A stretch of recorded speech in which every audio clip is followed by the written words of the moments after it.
So here we have an exam-style question involving a geometric series. The first part is as follows. A geometric series has second term equals 375 and fifth term equals 81. Find the common ratio R and the first term A. Well, in order to solve this, we need to know the formula for the nth term of a geometric series. And that's as follows. Un, the nth term, is given by AR to the power of n minus 1, where A is the first term and R is the common ratio.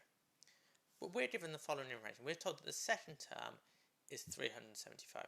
So if we put n equals 2, that means U2, the second term, is equal to AR to the 2 minus 1, which is just AR. And we know that U2 is 375. Similarly, if we look at n equals 5 for the fifth term, n equals 5, we get U5 is AR to the n minus 1, 5 minus 1, which is AR to the fourth, which we know is 81. Okay, so let's look at this box then. What we have here are two equations involving A and R, which we can solve simultaneously. So let's label the first one as equation 1 and the second as equation 2, and do 2 divided by 1. Now the left hand side is AR to the 4 over AR, and the right hand side is 81 over 375. Now the left hand side now simplifies, the A's cancel, and we end up with R cubed equals 81 over 375. So R is equal to 3/5. Okay, so that solves this first part of the common ratio. To find A, we can go back to equation 1. We have AR is 375, so 3/5. We know what R is. R is 3/5, so 3/5 of A equals 375, and that gives us A. The first term is 625. Great, so we've solved this first part of the question. Now let's have a look at a slightly trickier second part. So we'll just get rid of this. What we've done so far, we'll keep the value of A because we'll need that later, and we'll need the value of R, so we'll write that down. R equals 3/5.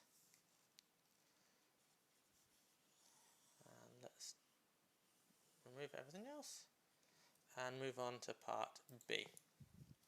So part B is find the sum from n equals 6 to infinite of un. Well, what does that mean? That means we want to add up the un into the nth term.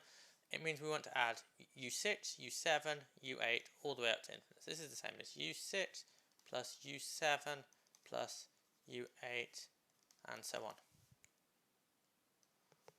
So how do we know this? Well, we know what this thing called the sum to infinity is the sum of all the terms.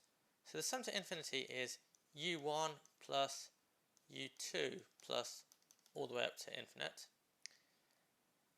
Now if we have that and then we take away u1 plus u2 plus up to u5, then we see that that's actually just this u6 plus u7 plus u8 that we want to work out.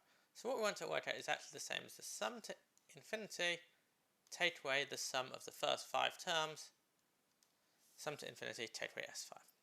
Now, the sum to infinity has a formula. It only works when the magnitude of R is less than 1, which it is in this case, and that's given by S infinity equals A over 1 minus R, which is, we had our A is 625, and R is 3/5.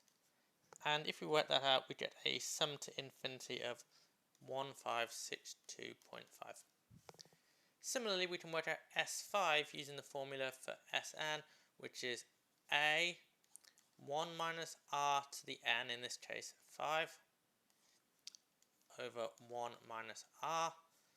Substitute in our values of A and R, we get 625, 1 minus 3/5 to the power of 5 over 1 minus 3/5, and this S5 thing works out at 1441.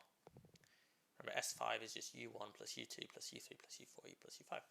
And now we have S infinite, we have S5, so our final answer is S infinite minus S5 is 1562.5 minus 1441, which is equal to 121.5, and that's our final answer.